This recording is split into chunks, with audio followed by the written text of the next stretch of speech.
পাঁচ ওয়াক্ত নামাজের পর নবী করিম সাল্লাল্লাহু আলাইহি সাল্লাম নামাজের পরে সালাম ফেরানোর পর তিনি পড়তেন আস্তাগফিরুল্লাহ আস্তাগফিরুল্লাহ আস্তাগফিরুল্লাহ, তিনবার ইস্তেগফার করতেন। এরপর নবী করিম সাল্লাল্লাহু আলাইহি সাল্লাম নামাজের পর সালাম ফেরানোর পর তিনি আল্লাহুম্মা আনতাস সালাম ওয়া মিনকাস সালাম তাবারাকতা ইয়া যাল জালালি ওয়াল ইকরাম, এই দোয়া নবী করিম সাল্লাল্লাহু আলাইহি সাল্লাম এই জিকির আল্লাহ তাআলার কাছে নিবেদন করতেন।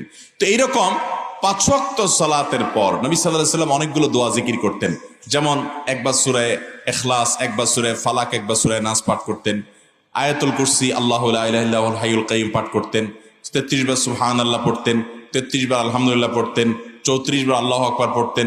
কোন কোন বর্ণনা আছে আল্লাহু আকবার 33 বার, 34তম বার অর্থাৎ শেষ বার হলো লা ইলাহা ইল্লাল্লাহু ওয়াহদাহু লা শারীকা লাহু, এটা। এরপরে লা ইলাহা ইল্লাল্লাহ মুখলিসিনা লাহুদ্দিন ওয়া লাউ কারিহাল কাফিরুন এটা পড়তেন, লা ইলাহা ইল্লাল্লাহ ওয়া লা না'বুদু ইল্লা ইয়্যাহু লাহুন নি'মাতু ওয়া লাহুল ফাদলু ওয়া লাহুস সানাউল হাসান এটা পড়তেন।